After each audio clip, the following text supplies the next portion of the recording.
Alors, bonjour à toutes déjà. On est là pour un échange de pratiques.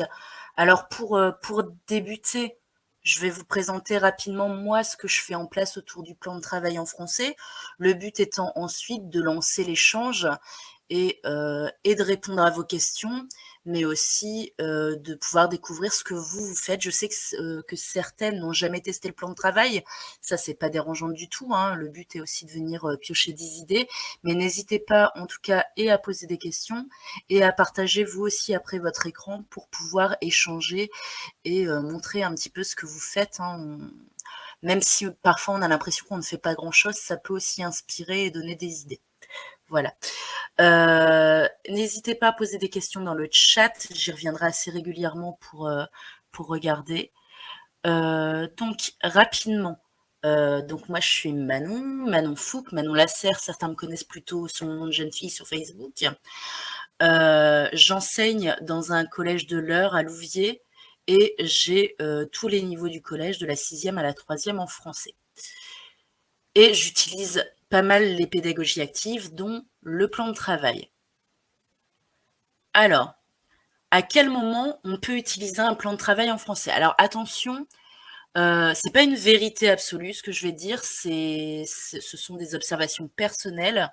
Il y a plein d'autres façons d'utiliser le plan de travail et c'est pas, enfin, ce que je fais n'est pas mieux que les autres. Attention, hein. Donc, en français, moi j'estime qu'il y a trois périodes où on peut utiliser le plan de travail. Celui que tout le monde, enfin que beaucoup de monde, on va dire, au-delà de tout le monde fait, c'est en étude de la langue. Hein, je suppose que la plupart d'entre vous a pu remarquer qu'en cours, un cours d'étude de la langue uniquement descendant, c'est hyper complexe puisque les élèves n'accrochent absolument pas. Donc, en étude de la langue, on peut facilement mettre en place un plan de travail et notamment pour la différenciation puisque tous les élèves ne démarrent pas au même niveau. Hein, je vais parler pour l'instant du niveau 6e. En 6e, on a beau être en fin de cycle, quand on commence tous par le présent de l'indicatif, on se rend compte que certains maîtrisent à fond, que ce soit, enfin, surtout la conjugaison, puisque les valeurs, ils les découvrent surtout en 6e, et que d'autres sont encore en train de ramer pour conjuguer des verbes du premier groupe. Donc dans ces moments-là, le plan de travail peut être clairement une aide pour différencier et pour permettre à chacun d'acquérir la compétence visée à son rythme. Quand je fais, moi, en étude de la langue, je commence toujours par une petite évaluation diagnostique qui me permet justement de hop, excusez-moi, qui me permet justement de différencier et de voir à quel niveau commence l'élève. Alors généralement, je fais 3 niveaux parce que j'estime que 2, c'est trop peu, et que 4, ça me fait plus de boulot pour faire les fiches. 3, je trouve ça pas mal parce que j'ai vraiment les très faibles qui démarrent de pas grand-chose. Ceux qui sont plutôt, on va dire, dans ce que j'attends, le niveau 2. Et les niveaux 3, c'est mes très bons niveaux, ceux qui ont de l'avance à ce que je peux attendre le jour J, en fait. Donc voilà pour l'étude de la langue. Ensuite, on peut très bien proposer un plan de travail dans le cadre d'une seule séance. Et ça, peu importe la dominante. Hein, ça peut être en littérature, en expression orale, en expression écrite, peu importe. Ça, c'est plutôt classique. Il y a d'autres façons de les rendre actifs pour une séance, mais c'est vrai que le plan de travail peut être sympa. Hop, je sais plus si j'avais mis un exemple, mais je pourrais vous en montrer tout à l'heure. On avait fait dans le groupe de Magali qui tient le groupe Autonomie, plan de travail en français. On avait fait notamment sur Antigone et j'avais préparé un plan de travail pour l'intro sur Antigone où du coup le but, ça avait été de proposer différents choix pour découvrir Antigone, que ce soit par vidéo, je crois qu'on avait mis, par numérique en faisant des petites recherches et directement par le texte. Il y avait aussi par les premières de couverture. Enfin, c'est hyper pratique quand vous avez plein de ressources, que vous avez envie de tout mettre et que vous avez du mal à faire des choix. Ce qui est souvent mon cas personnellement.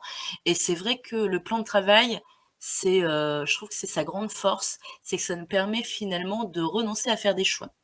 Donc, et du coup, l'élève part sur ce qui l'intéresse le plus ou sur ce sur quoi il se sent le plus à l'aise. On pourrait imposer, mais dans ce cas-là, on sort peut-être un peu du plan de travail. Mais après, c'est possible aussi. Et enfin, en, en troisième, on peut le faire sur l'ensemble d'une séquence. Moi, je l'avais testé il y a 2 ans sur une séquence entière sur la chevalerie.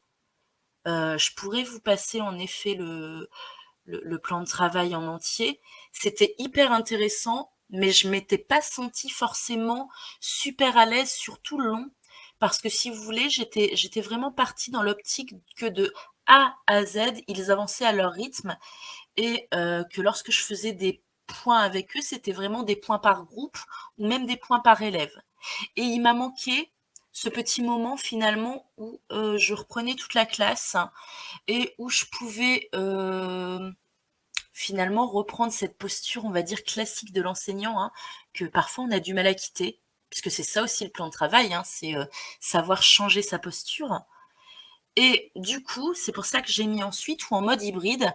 Maintenant, moi, je ne fonctionne que par mode hybride. Donc ça, c'est pareil, je pourrais vous en parler longuement.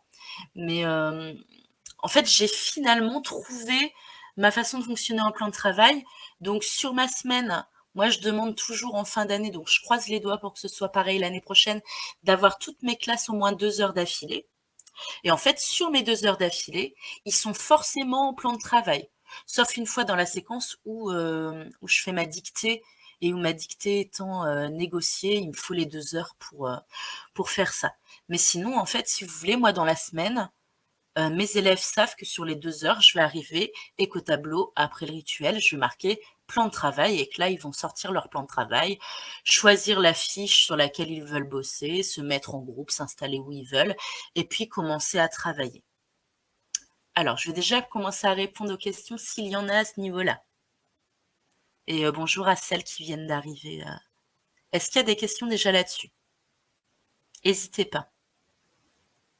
Que ce soit des questions pour que je vous montre certaines choses ou pour que j'explicite certaines pratiques sur lesquelles je suis peut-être passée un petit peu rapidement. Non. N'hésitez pas à ouvrir les micros. Hein. Oui, vas-y, Sophonie, je t'en prie. Oui, bonjour. Oh, bonjour. Oui. J'ai 2 questions. Vas-y.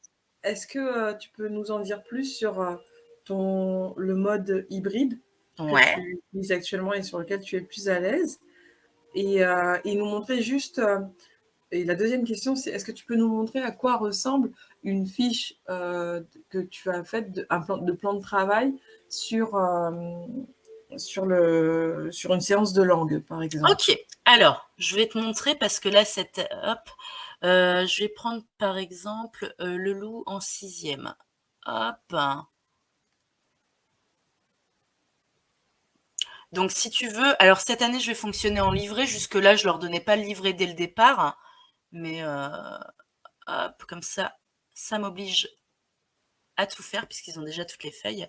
Alors, si tu veux, moi, mon plan de travail, il se compose comme ça. Ils ont donc cette petite feuille avec, ici, par exemple, il y a 5 séances de plan de travail.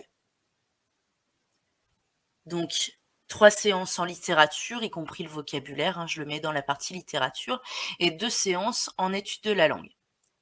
À côté de ça, ils ont toutes les fiches qui leur permettent de travailler dessus. Alors ça, c'est le livret prof. Donc ça, c'est le mien de livret. Et eux, hop, ils ont le livret élève, c'est pas ça, ils ont ça. Vous me dites, hein, surtout si vous ne voyez pas mon écran, que je ne monte pas dans le vide, ça serait dommage quand même. Hop.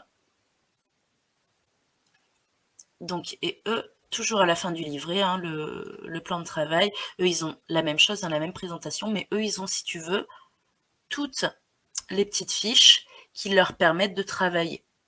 Donc hein, là, par exemple, si tu regardes bien, dans mon plan de travail, je leur avais bien mis que cette séance-là, il faudrait la faire quand on irait en salle informatique. Donc, Le jour où je les emmène sur les 2 heures en salle informatique, ils savent qu'ils doivent davantage axer sur les séances où l'ordinateur est obligatoire, finalement. Après, s'ils l'ont déjà fait et que je retourne en salle informatique, rien ne les empêche. On a la chance, nous, dans notre salle informatique, on a donc tous les PC sur les contours et on a un îlot central. Bon, l'îlot central, il ne fait pas non plus 30 places, mais je crois qu'il y en a 10 faciles. Donc, mes élèves qui ont déjà fait, par exemple ici, leur roman de renard et la deuxième partie du présent de l'indicatif, rien ne les empêche de bosser sur la ruse, sur l'îlot central. Et donc, tu vois, ça se présente ainsi. Et tu me parlais ensuite de l'étude de la langue. Donc, ils ont, hop, faut que je remonte, ça c'est le procès du loup, le présent de l'indicatif. Ils ont une évaluation diagnostique, ok,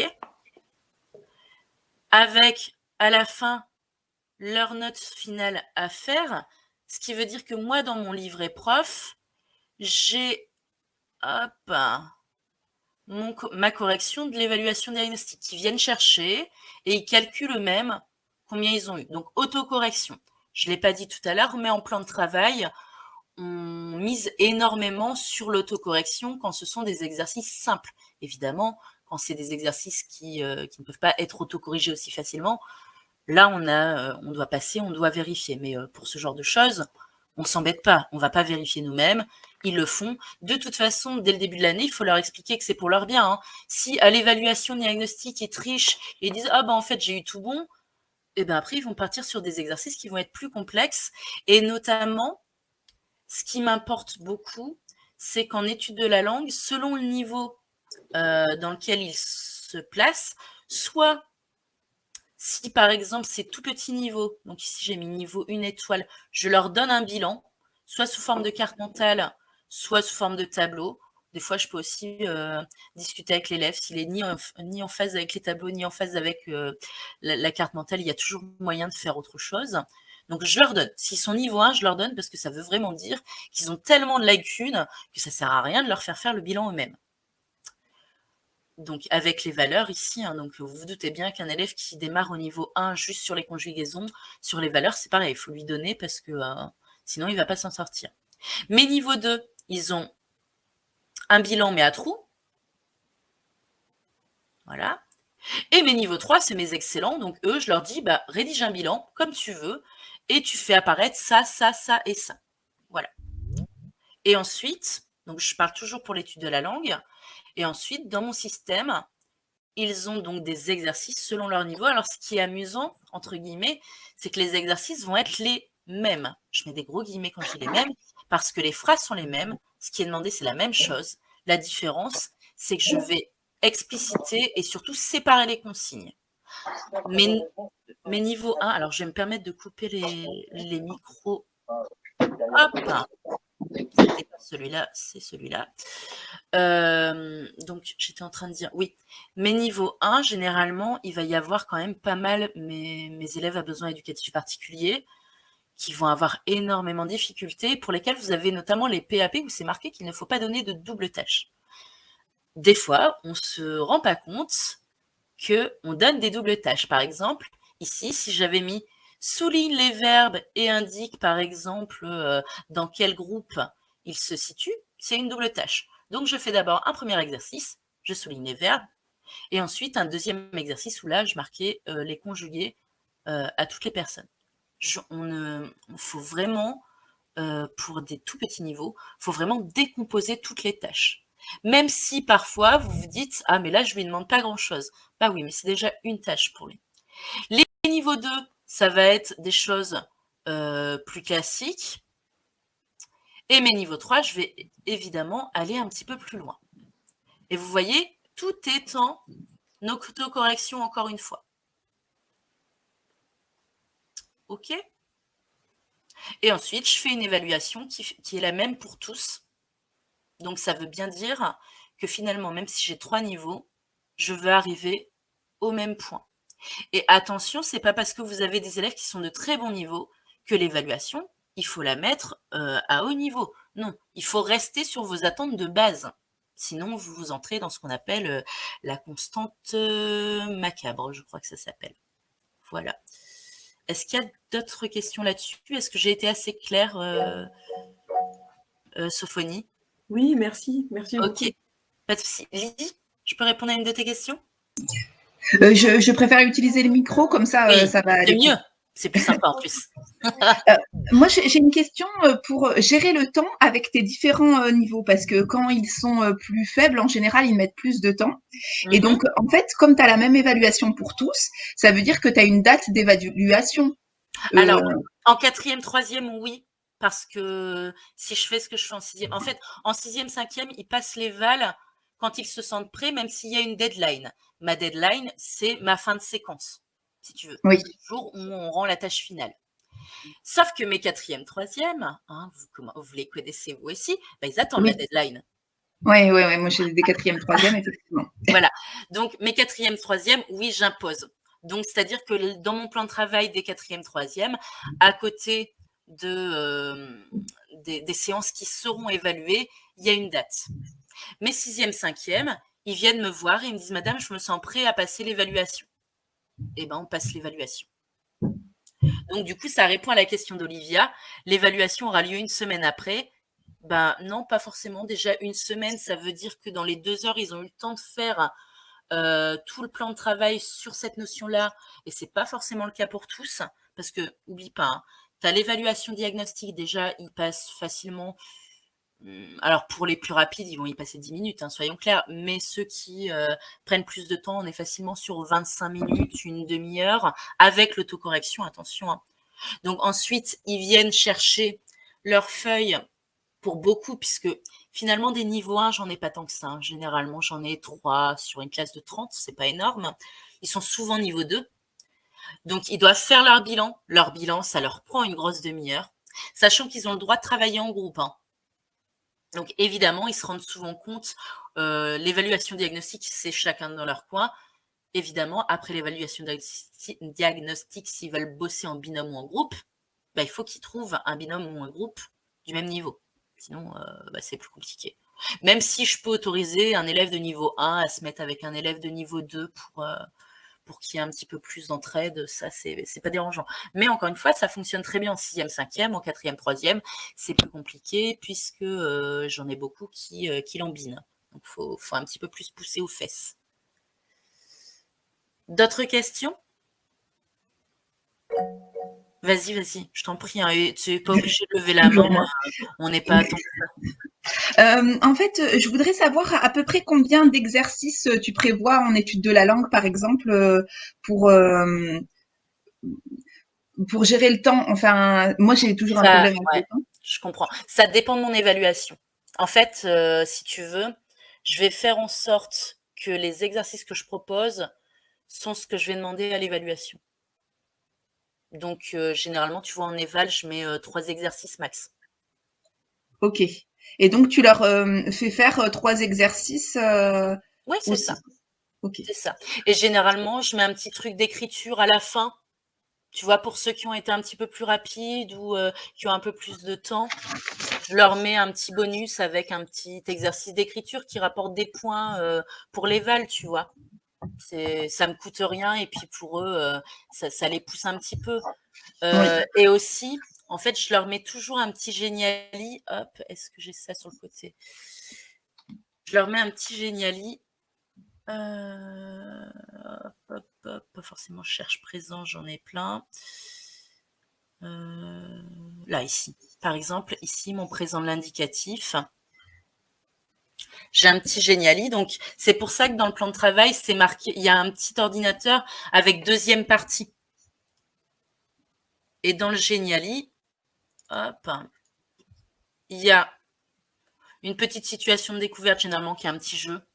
Hein, il y a une petite histoire dont vous êtes le héros, tout ça. Il y a la leçon, donc je leur remets le bilan, même pour ceux qui... Parce qu'en fait, même mes niveaux 1 doivent recopier le bilan dans le cahier. Sauf, évidemment, mes dyslexiques, où je leur donne, ils le collent, évidemment. Par contre, ça ne me dérange pas. Mon élève qui a recopié son bilan, le bilan, je les vérifie. Je vérifie tous les bilans parce que, évidemment, si le bilan est faux, bah, les exercices, ça va être une catastrophe. Et comme les exercices sont censés, finalement, consolider les connaissances à partir du bilan. Si le bilan est faux, c'est foutu.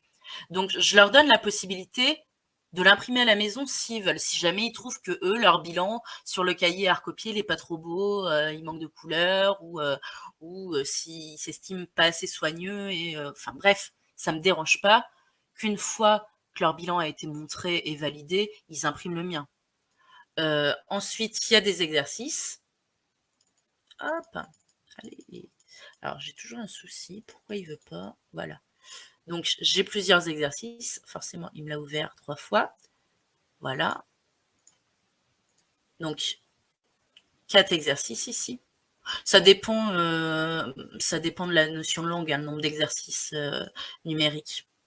Je mets plus d'exercices numériques que d'exercices papier, parce que les exercices numériques, généralement, ils prennent du plaisir à le faire. Je mets plein de petits jeux. Voilà, hein, généralement, mes jeux, c'est du word wall. Hein, ils adorent taper des tops, par exemple. Je suppose que mes premiers sont souvent des tap-tops, voilà. Hein, frappe les tops au présent de l'indicatif. Alors ça, ils peuvent y passer du temps. Hein. Voilà. Il y en a d'autres, par exemple ici, c'est un word wall, valeur du présent, c'est quoi? Bah, c'est aussi une top. Hop. Est-ce que j'ai autre chose que des tops? Oui, j'ai les mots croisés. Je me suis aussi amusée à faire avec un Geniali qui est en modèle, hein, de la mémoire aussi. Donc, hop, ils ont les 6 valeurs du présent avec 6 phrases. Il faut qu'ils retiennent où est le présent de narration et tout ça. Et après, paf, ils font l'exercice. Voilà. Enfin, et puis des petits Quizlets aussi qui marchent très bien. Je ne sais pas si vous connaissez. Mais pareil, où c'est sous forme de flashcard. Et ensuite, ils peuvent faire des petits exercices sur le côté. Voilà. Et le plus important, en fait, là-dedans, c'est que je mets un entraînement à l'évaluation. C'est-à-dire qu'avec eux, je passe ce qu'on appelle un pacte, finalement un contrat d'évaluation. Et je leur dis que les exercices que je vais mettre ici en entraînement à l'évaluation, pas les phrases, attention, mes consignes seront exactement les mêmes.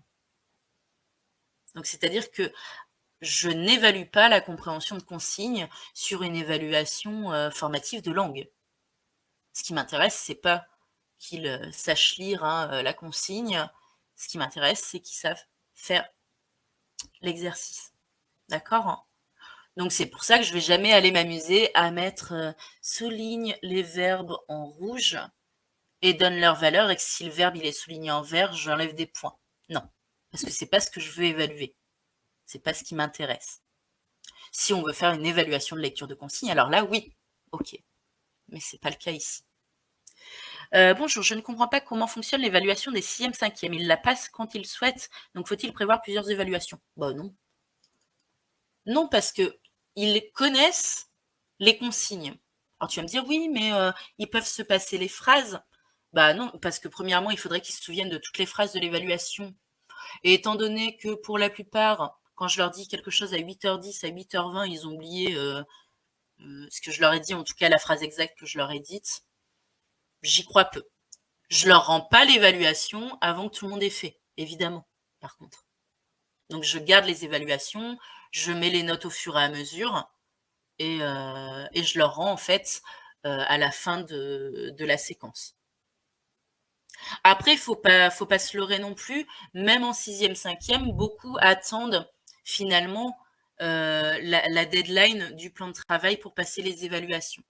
Soit par manque de confiance en eux, ils se disent que plus ils ont de temps, plus ils pourront réviser, mais ça c'est un leurre, hein, il faut leur expliquer qu'il vaut mieux, une fois qu'on a fait le Geniali, il vaut mieux aller hop, on y va quoi. Plutôt que d'attendre, et généralement ils ont fait le Geniali une semaine avant et ils s'en souviennent plus autant. Après, encore une fois, c'est ma façon de faire. Vous pouvez très bien vous dire, moi-même avec les 6e, 5e, je leur mets une deadline, pardon, le présent de l'indicatif, l'évaluation, elle sera 2 semaines après le début du plan de travail. Et dans ce cas-là, n'oubliez pas de le mentionner, par contre, sur la feuille du plan de travail. Il faut que ça soit clair pour vos élèves. Il faut que ça soit clair pour vous et il faut surtout que vous vous sentiez à l'aise avec ce que vous faites. Est-ce qu'il y a d'autres questions? N'hésitez pas à prendre la parole. Le Geniali est fait à la maison et ils vous le disent. Pas forcément. Le Geniali peut être fait quand je les emmène en salle informatique. Alors cette année, je croise les doigts, on aura peut-être une classe mobile, mais une classe mobile pour 26 fois, pour 24 classes, ça va être compliqué. Donc non, généralement, je les emmène au moins, on va dire, 2-3 fois par séquence en salle informatique. Et après, ils peuvent aussi aller au CDI. Ils peuvent le faire à la maison aussi, Olivia, c'est pas dérangeant. Mais alors moi, j'ai une problématique sur le travail maison, c'est que je suis dans le privé et mes élèves font parfois énormément de routes pour venir en bus, ce qui fait que certains rentrent chez eux, il est 18h30, 19h. Et c'est pour ça notamment que je donne pas beaucoup de travail à la maison. Voilà. Ou alors je le donne, mais très à l'avance, hein, au moins une semaine à l'avance pour qu'ils puissent s'organiser le mercredi, le samedi et le dimanche, puisque nous, le mercredi, notamment les 6e, 5e, n'ont pas cours.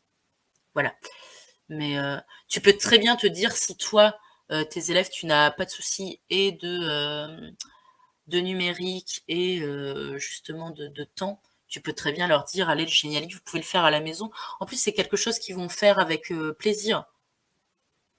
Et c'est pas obligatoire non plus. Le Geniali est en plus, finalement. Parce que alors je peux vérifier hein, qu'il l'ait fait, puisque sur WordWall, on rentre le nom. Mais très sincèrement, alors si, je vais vérifier s'ils ont fait le Geniali quand j'ai une note très basse en évaluation. Quand la note est basse, je vais voir s'ils ont fait les WordWall. S'ils ont fait les WordWall, j'en discute avec eux et je négocie entre guillemets avec eux peut-être pour refaire l'évaluation derrière, parce que c'est qu'il y a quelque chose qui n'a pas été compris, c'est qu'il y a un blocage quelque part. Si je vois qu'ils n'ont pas fait le WordWall, je vais voir l'élève, je lui dis bah voilà, la prochaine fois, tu sais que tu dois bosser d'abord le WordWall avant de passer les vals. Parce que j'ai aussi des élèves qui veulent passer les vals limite de suite. Parce qu'ils se disent qu'ils vont être débarrassés, qu'ils sont trop forts, et on en a aussi hein, des comme ça. Et finalement, généralement, ils se plantent. Voilà. D'autres questions là-dessus? Ou je passe à la suite? Vas-y, Lydie. Alors moi, j'avais une autre question par rapport à ce que tu as projeté tout à l'heure. En fait, tu as, je sais pas, 3 choses à faire en littérature, 3 choses à faire en études de la langue. Donc, si je comprends bien, ils choisissent dans l'ordre qu'ils veulent le faire, mais ils sont obligés de faire tous les points que tu as mentionnés sur ta fiche quand même. Oui, sauf si dans mon plan de travail, alors ça m'arrive rarement, sauf si dans mon plan de travail, je mets une icône facultative. D'accord. Donc en fait, tout ce que tu proposes, ils doivent le faire. C'est à eux de gérer quand et comment, mais ils doivent faire ce que tu imposes. C'est ça. Normalement, ici, les 5 choses, si je ne dis pas de bêtises, il y avait 5 points. Les 5 points doivent être faits en plan de travail. Ok, merci beaucoup. Pas de souci. D'autres questions?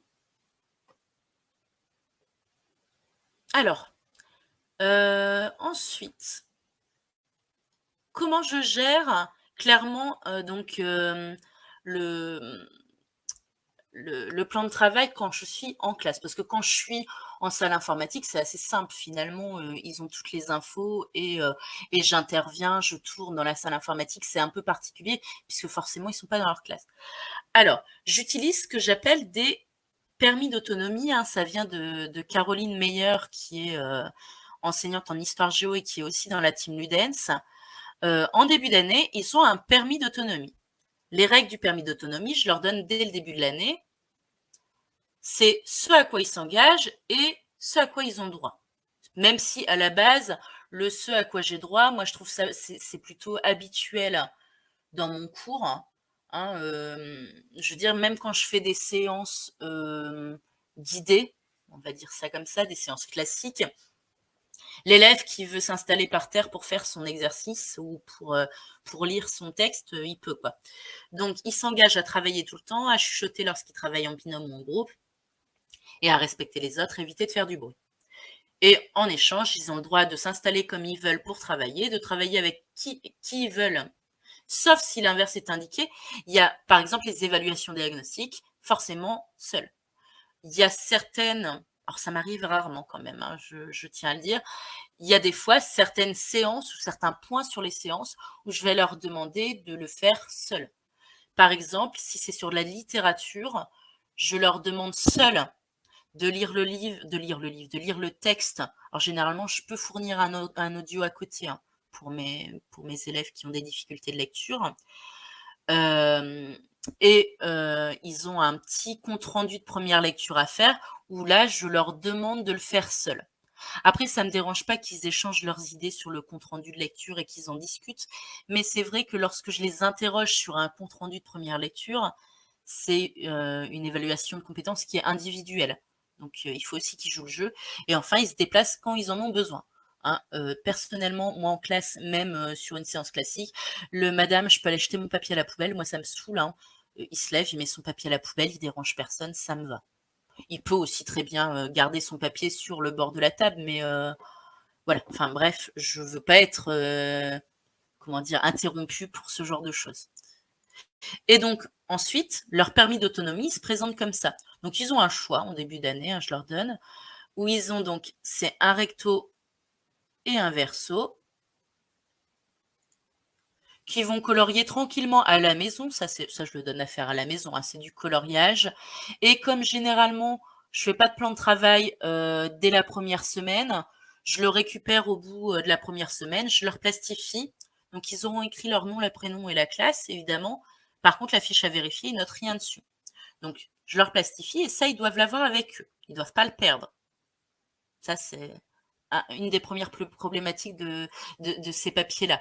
Donc, ça a vraiment le format, on va dire, grand marque-page, pardon. Et lorsque je dois vérifier des fiches, parce que à certains moments dans leur plan de travail, je marque, hein, fais vérifier à l'enseignant cet exercice-là. Par exemple, je sais pas, moi, les types et les formes de phrases, je leur demande de me créer des phrases selon un type et selon une forme. Là, je peux pas leur fournir, si vous voulez, d'autocorrection. Donc, dans ces moments-là, ils vont marquer fiche à vérifier. Moi, je sais pas, ils vont marquer TP6 hein, pour, je sais pas, hein, c'est le nom de la fiche. Ils le déposent dans une petite boîte qui est sur mon bureau. Et moi, régulièrement, je reviens à mon bureau et je prends du coup les fiches par ordre. Ce qui m'évite plusieurs choses. Pourquoi j'ai mis ça en place? Parce qu'au départ, quand je le faisais pas, j'avais une file d'élèves à mon bureau. Et qui dit file d'élèves dit blocage, c'est-à-dire que l'élève, pendant qu'il attend à mon bureau, il ne fait rien d'autre. Or, le plan de travail, le côté pratique, c'est que si j'ai terminé une fiche, je peux en démarrer une autre. Donc ça me permet justement que l'élève soit toujours actif. Et puis, ben, généralement, quand vous avez la queue au bureau, il commence à faire les imbéciles, ça commence à papoter un petit peu plus fort, enfin, le volume monte, c'est plus désagréable. Donc, c'est essentiellement pour ça que je leur fournis ça. Et deuxième chose, si jamais ils respectent pas les règles du permis d'autonomie, si jamais ils font les marioles, si jamais, enfin bref, je leur prends ce permis-là, et puis il y a une petite table à côté de mon bureau, et jusqu'à ce que je leur rende leur permis d'autonomie, ils n'ont plus d'autonomie. Ils sont installés à côté de mon bureau, et ils n'ont plus le droit donc de travailler en groupe, ils n'ont plus le droit de se déplacer. C'est rare hein, que j'ai à le faire. Ça a dû m'arriver l'année dernière, je crois que ça m'est arrivé une fois avec un quatrième. C'est tout. Donc voilà. Donc étonnamment, ils aiment bien avoir à choisir, vous voyez, j'en ai fait plusieurs, il faut que j'en refasse d'autres. Ils aiment bien avoir à choisir le petit marque-page, à avoir le colorier. J'ai des élèves qui détestent colorier, et ben ils sont pas obligés de le colorier, c'est pas des, enfin on s'en fiche. Donc voilà. Donc ça, c'était un de mes outils. Est-ce qu'il y a des questions sur l'outil ou pas? Oui, alors oui, Frédéric, le problème de fil, moi ma première année en plan de travail, ça a été vraiment mon gros point noir. Et en quatrième, mon Dieu, ils étaient mais intenables, vraiment. Et c'est en discutant de ça avec Caroline qui m'a dit, mais moi j'ai ce principe-là. Après, il faut faire attention parce qu'on peut aussi très facilement se laisser déborder par ce qu'il y a dans la boîte. Donc, il faut penser régulièrement à revenir à son bureau pour faire ça. Après, moi, si ça vous intéresse, si vous voulez, je vais vous partager de toute façon, dans tous les cas, le lien du Geniali de présentation. Et du coup, les exemples, vous les trouvez ici dans plus d'infos. Alors, vous pouvez les utiliser, il n'y a pas de souci, hein. Et par contre, ce que je vous demanderai, c'est si jamais vous en faites d'autres sous le même système, partagez-les. Franchement, si on peut en avoir plus, c'est pas mal. Et moi, j'ai même des élèves qui trouvaient pas leur bonheur dans ce que je leur proposais et qui m'ont envoyé un petit message sur École Directe avec une proposition. Madame, est-ce que je peux prendre ça? Donc, du coup, je lui ai imprimé, elle a pu le faire. Je dois avoir aussi le modèle Canva, peut-être, de ce que j'utilise. Je sais plus si je l'avais fait sur Canva. Hop, hop, hop. Je ne sais plus sur quoi je l'avais fait. Alors, comme vous pouvez voir, c'est le bordel hein, dans mon machin Canva. Donc, c'est ça, fiche à vérifier. Hop, je vais vous le mettre en modèle et puis je vais le partager pour ceux qui ont Canva. Comme ça, vous avez déjà la taille. J'ai toujours du mal. Ici, modèle. Hop. Vrac. Ajouter, publier. Voir le modèle. Hop. Copier. Voilà, le petit modèle pour ceux qui veulent le bosser aussi sur Canva. Et puis oui, je vous dis sur les groupes Facebook, quand vous en faites un ou même plusieurs, hein, vous les postez. Ce qui serait sympa, c'est qu'on puisse les ajouter finalement ici dans un fichier Drive. Si vraiment c'est un outil qui vous intéresse, ça peut être hyper sympa. Deuxième outil que j'utilise et que vous devez connaître hein, pour le plan de travail, c'est pareil, c'est hyper important, le tétraède. Alors, les tétraèdes, il y en a sous plein de formes différentes. Beaucoup l'utilisent sous format papier-carton. Conseil, si vous voulez éviter d'avoir à en créer un par élève, puisque finalement, moi, c'est ce que je fais, ils ont un par élève, bah, moi, je me mets d'accord avec mon collègue de maths en début d'année. Lui, il trouve que c'est un super projet à faire sur 1 heure et il leur fait construire leur propre tétraède, ce qui lui permet en plus de rebondir sur les volumes géométriques, là, la petite pyramide. Est-ce que tout le monde connaît le tétraède ou faut que je le présente? Alors, je sais que j'ai ma collègue de la team, Mathilde, là, qui est en train d'en coudre carrément et du coup, ça fait truc anti-stress. Donc ça, c'est top aussi. Il y en a qui le font avec la machine 3D. Oui, il n'y a pas de souci, Lydie, je peux présenter. Après, sincèrement, hein, tu tapes, hop, tétraède. Voilà, ça ressemble à ça. Moi, j'avais eu la chance l'année dernière quand j'étais allée à PopLab, enfin à PopLab, à Ludovia. PopLab en distribué et ils avaient été adorables. Ils m'en avaient donné une dizaine en carton hyper bien conçu. Je crois que j'en ai. Attendez, je l'ai là. J'arrive.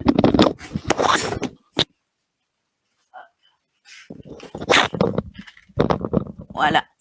Donc ça ressemble. Attendez, je vais mettre le machin parce que je vois pas. Ça ressemble à ça. Donc là, c'est un PopLab. Hein. Donc forcément, c'est. Il y a de la publicité dessus, mais je m'en fichais. Donc ils le montent eux-mêmes. Hop.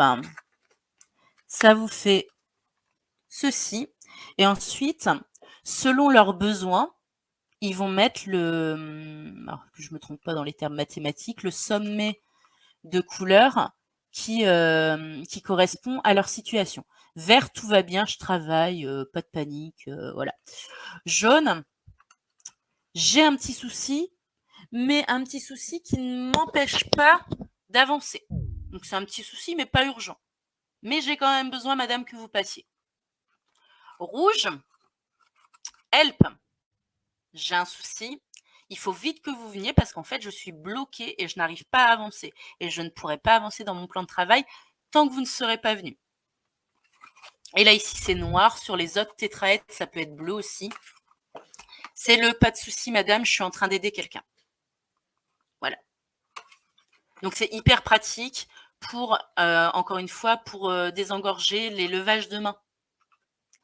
Hein, vous avez 10 élèves qui ont la main levée, qui sont à moitié à main levée, puis en train de travailler parce que, ben, par exemple, en jaune, ça les empêche pas de travailler, mais ils ont quand même une petite question. Ben, ça évite les tendinites. Et puis vous, visuellement, ça vous permet de voir rapidement l'ambiance de la classe. Hein, si on a beaucoup de verts, c'est que tout va bien et que tout se passe bien et voilà. Et si on a beaucoup de rouge, c'est peut-être qu'il y a un souci sur l'activité du moment. Alors ça s'utilise en plan de travail, mais ça peut s'utiliser aussi dans les séances classiques. Moi, j'aime bien le fait qu'ils aient chacun leur, en fait. Et comme ça, ils le sortent quand ils en ont besoin. Est-ce qu'il y a des questions sur le tétraèdre? Et est-ce que Lydie, ça t'a semblé correct comme, comme présentation? Oui, parfait, j'ai bien compris. Ok, super. Oui, vas-y, Sophonie.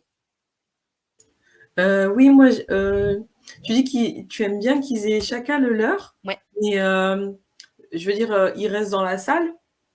Alors moi, ils ont leur salle, donc Ah, d'accord. j'ai pas le souci. Toi, si tu as ta salle, je te Ouais. conseille de leur faire mettre dans le placard ou parce que sinon il va pas survivre au sac. Non, mais sinon, on peut le laisser. Moi, j'ai ma salle et du coup, je peux le laisser, je peux en créer, je sais pas, le nombre qu'il faut par classe. Et ensuite, ça se réutilise Bah oui, totalement. Mais tu as la Merci. chance d'avoir ta salle.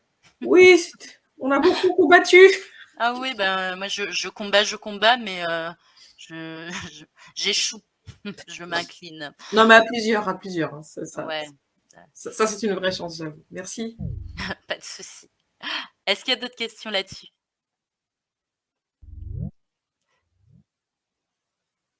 Hop, qu'est-ce que j'avais mis? Ah oui. Autre chose et qui peut aussi pas mal servir, c'est les outils style Classroom Screen ou DigiScreen. Ça, c'est pareil, vous devez connaître quand même pour certains. Hop, on va fonctionner avec DigiScreen.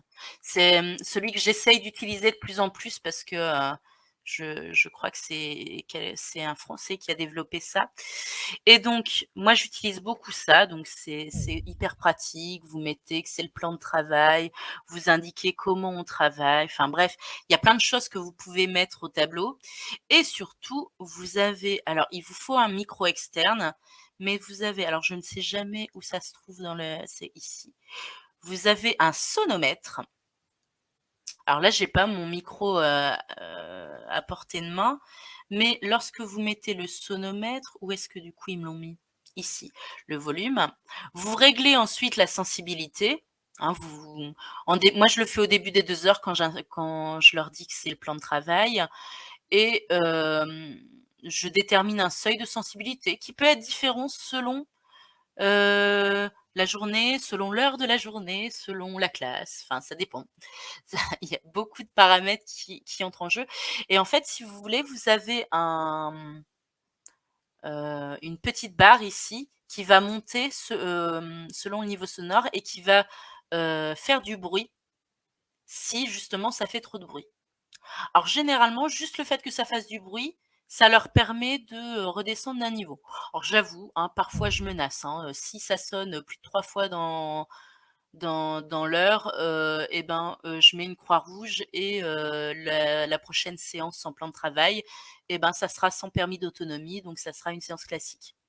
Généralement, ça fait, ça fait son effet. Après, vous pouvez, menacer de ce que vous voulez, ça c'est personnel et ça dépend de vous, comment vous gérez vos classes. J'évite moi de leur dire: «Attention, si au bout de 3 fois, enfin si ça sonne 3 fois, je vous enlève 1 point sur la prochaine éval». Je fonctionne pas comme ça. Je donne pas de punition non plus donc ou alors si, les punitions, mais il faut vraiment que l'élève soit allé loin, quoi. Mais au niveau du bruit, moi je trouve que juste la petite barre, ça leur permet de s'autogérer. Puis des fois, j'ai même pas besoin de menacer de quoi que ce soit. Je mets un petit bâton à chaque fois et puis ils se disent: «Mais attendez, pourquoi est-ce qu'elle met des bâtons?» Ils osent pas poser la question aussi, donc j'ai pas forcément besoin de leur dire, «Oh là là, il y a une punition qui va tomber» ou autre. Avec Classroom Screen, je n'arrive pas à avoir le sablier pardon et ou le bruit avec une autre image que le fond d'écran de base. donc je ne pourrais pas projeter le plan de travail. Comment on fait? Alors, je t'avoue, j'ai pas regardé. Alors, j'aurais tendance à te dire, ben, prends DigiScreen. Mais attends, je regarde. Classroom Screen. Hop. Donc, moi, comment je fonctionne? Tu as besoin de ton timer, on est d'accord. Ton timer ou de l'horloge d'ailleurs. Oh, ils ont changé les trucs ici. Ça fait longtemps que j'y étais pas allée. Le son autorisé. Hop. Donc vous voyez, mais ils ont changé les trucs de Classroom Screen. Donc tiens, là ici on voit, je suis bête, je dis j'ai pas mon micro à portée de main, mais j'ai celui-là. Et tu dis tu n'arrives pas à mettre l'image en même temps. Bah si, regarde. Moi j'ai pas le souci. Hop. Par contre, pourquoi vise image? Ah oui, pardon. Hop, par exemple. Ouais, si, j'ai pas le souci. C'est, il y a quelque chose que je fais pas correctement, Olivia, qui, ou alors c'est pas celui-là que tu utilises, mais peut-être l'heure. Bah non, bah l'heure on peut aussi. Donc je sais pas. Si, ça y est, j'ai vu comment tu as fait. Et en fait, c'est ça que j'arrivais pas, cette petite fenêtre là où on introduit une image en plus. Ah d'accord, ok. Donc c'est bon. D'accord, merci. C'est Il n'y a efficace. pas de souci. Non, c'est pas. Merci. Tu sais, des fois c'est pas forcément intuitif. Hein. Hop. Moi, j'avoue que Classroom Screen, je l'aime beaucoup parce que je le trouve plus, comment dire, plus léger en termes de visuel. La digitale, c'est top aussi, mais il y a trop de petites icônes en bas et à chaque fois, je me perds là-dedans. Je ne sais pas pourquoi, je dois pas être bien douée. Ok, est-ce qu'il y a d'autres questions? Parce que là, j'ai à peu près fini quand même. Donc, vous pouvez poser les questions ou proposer, vous, ce que vous faites. Ça serait bien aussi. Un petit échange. Est-ce que parmi vous, il y en a qui ont déjà utilisé le plan de travail et si oui, de quelle façon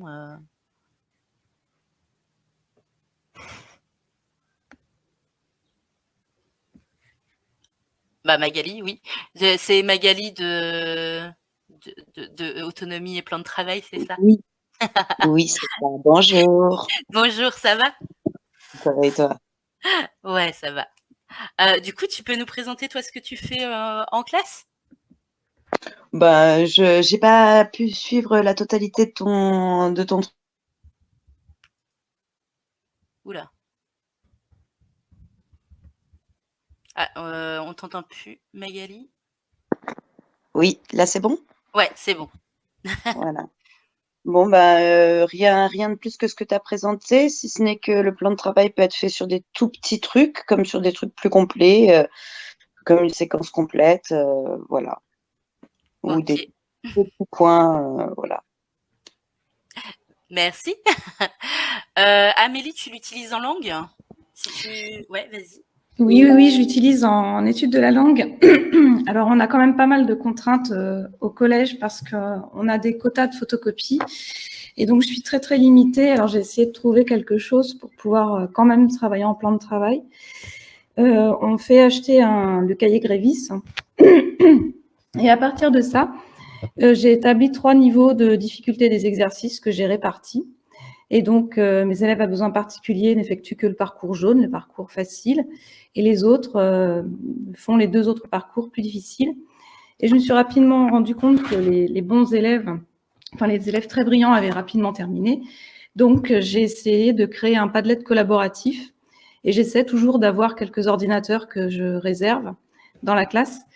Et ils vont sur le Padlet collaboratif et ils proposent soit des exercices de réécriture, des défis, des exercices pour réviser la notion en cours. Voilà. Et j'avoue que ça me satisfait plutôt pour l'instant, mais j'aimerais encore essayer d'évoluer. Donc, c'est pour ça que je suis venue aujourd'hui, pour essayer de prendre des petites idées. Non, mais c'est déjà top ce que tu fais. Il s'empare facilement justement de ton Padlet. Alors, ça se passe plutôt bien parce que je leur explique quand on est en AP, donc en demi-groupe, puisque ma collègue prend la moitié de la classe. Et quand c'est comme ça, c'est plus facile parce qu'on peut vraiment passer, leur expliquer. Je le mets sur le réseau du collège et ils n'ont plus qu'à copier le lien et l'ouvrir dans la barre de recherche et c'est parti.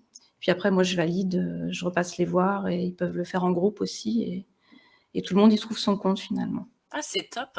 Est-ce que tu pourrais nous partager un Padlet qu'on voit un petit peu à quoi ça ressemble ou Oui, ça alors t'embête? par contre, comment je vais faire? Bah, je te laisse regarder. Oui. C'est vrai que c'est une bonne idée. Moi, je t'avoue que pour ceux qui ont terminé, alors déjà, j'ai toujours des jeux de côté. Et ensuite, j'ai une petite fiche, c'est vrai, que je teste cette année, donc je pourrais voir si ça fonctionne ou pas. Dans mon livret, il y a une fiche « Madame, je fais quoi si j'ai fini ?» parce que c'est une phrase que j'entends beaucoup trop. Encore une fois, c'est une phrase qu'on entend en 6e, en 5e, en 4e, 3e. Quand ils ont terminé, ils demandent surtout pas ce qu'ils font une fois qu'ils ont terminé. Hein, mais je généralise, hein, c'est pas tous les 4e, 3e comme ça, mais c'est vrai que je le rencontre vachement moins en 6e, 5e. Donc j'ai une petite feuille, je leur ai mis ça, une petite fiche comme ça. Et du coup, il y a quelques activités qui peuvent permettre de remporter des bonus.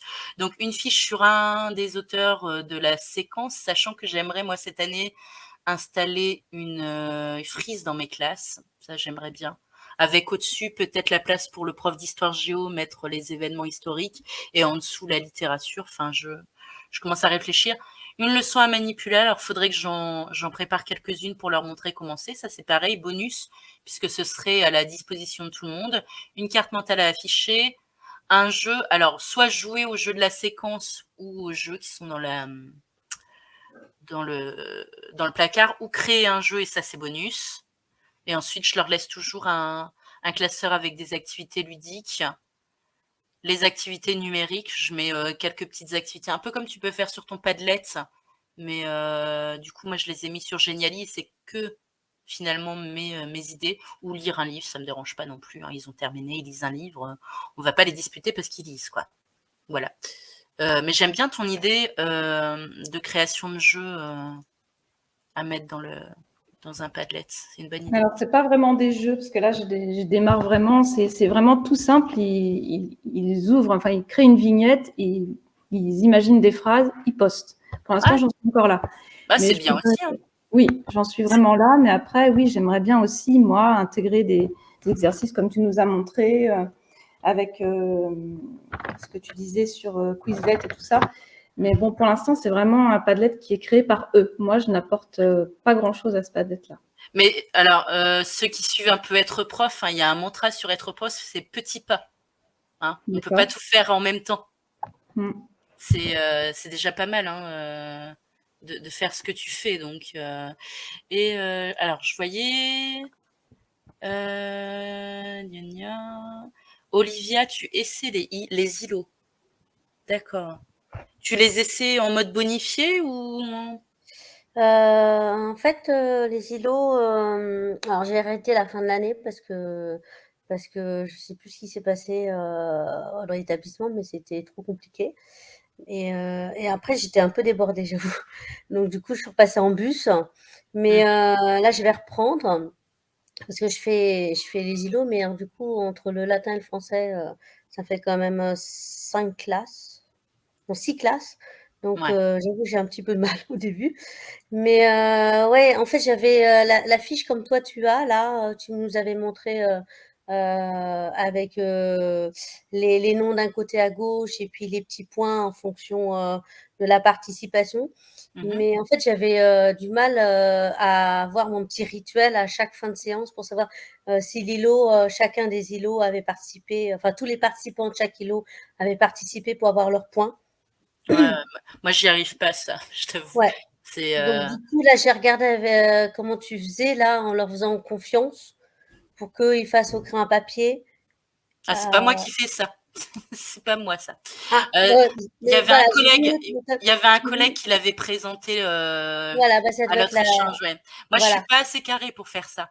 Alors, du coup, voilà, je vais essayer de faire comme ça parce que je sais que ma voisine en anglais, elle fonctionne comme ça. Donc, du coup, il y a des élèves qui ont ma voisine en anglais. Donc je lui dis: «Du coup, ils savent comment elle fait, donc du coup, si je fais Mmh. pareil, ça va peut-être, uniformiser les choses». Mais du coup, là, je pense que je vais, parce qu'en fait, d'habitude, j'ai le tableau blanc et en fait, je mets qui est tout préparé avec les numéros des îlots et à chaque fois que je vois un qui participe, je mets un bâton. Mais alors du coup, je fais la police en même temps, donc c'est un peu long. Donc Ouais. c'est pour ça que je voulais vérifier, s'ils participaient tous, dans chaque groupe pour avoir mes points à la fin de la séance. Donc c'était un petit peu, longuet.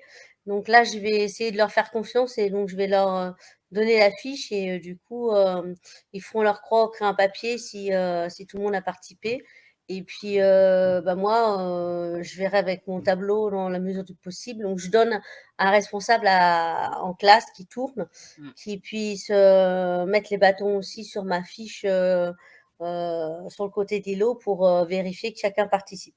Voilà, mais du coup, ça s'était un peu longué et puis du coup, ça fonctionnait à moitié. Donc D'accord. donc je vais reprendre, mais j'y tiens quand même à ce Non, qu'il mais soit quand même bonifié pour que ça fasse une participation en classe et que tout le monde comprenne que, bah, et voilà, c'est tout l'intérêt d'être en classe et d'être présent, ouais. pour Moi, je leur pouvoir dis progresser. généralement, je sors très souvent, c'est tout travail mérite salaire, hein. Oui aussi. C'est ça.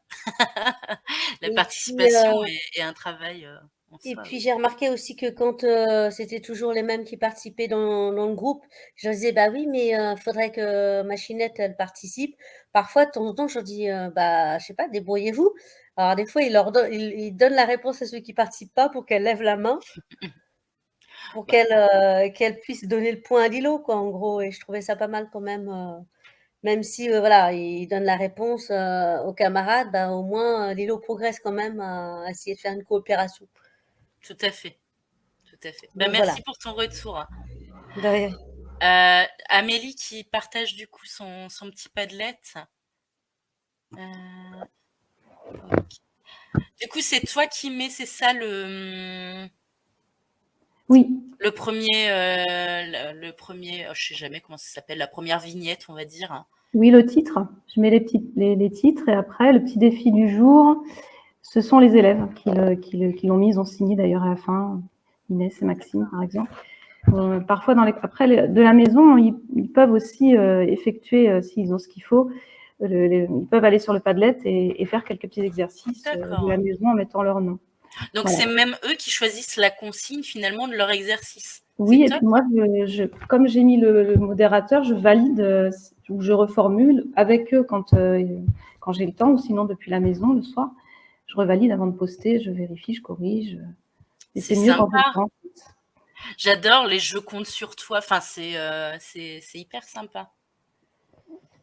Bon Voilà, et courage. donc, Ouais, non, c'est sympa. OK, merci. Merci de rien. Amélie. Hop. J'avais vu ensuite Frédéric, en écriture, langue et une séquence de 4e l'an passé qui n'a pas été concluante. Mon plan de travail ressemblait trop à une séquence.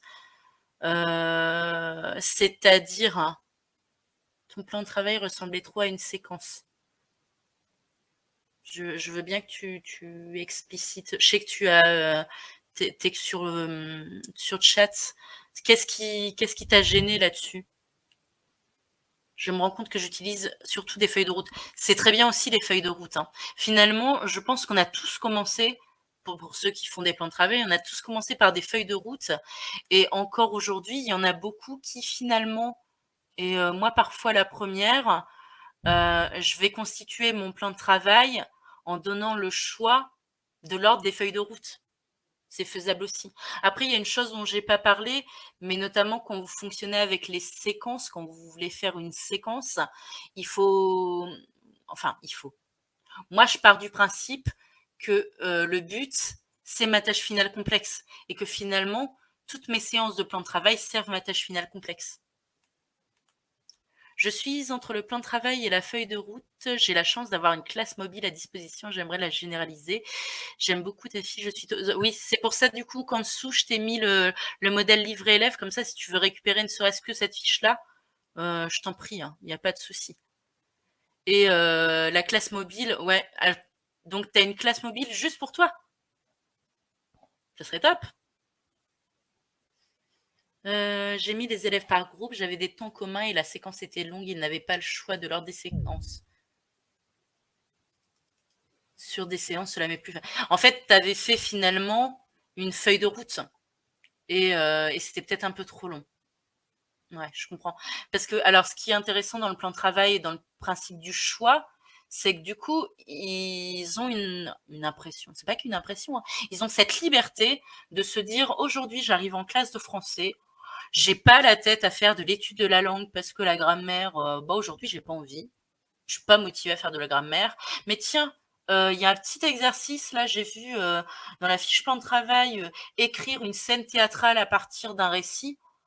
Ça me tente bien. Tiens, je suis plutôt d'humeur à faire ça. Et hop, étonnamment, ils vont, enfin pas étonnamment, parce que finalement, si on réfléchit, on fonctionnerait peut-être aussi un peu de la même façon. Ils vont aller vers cette activité qui les motive. Et comme ils auront fait cette activité, et pour ceux qui vont à Ludovia à Aix-les-Thermes la semaine prochaine, je vous dis à la semaine prochaine, si jamais, on ne sait jamais. Bonne journée.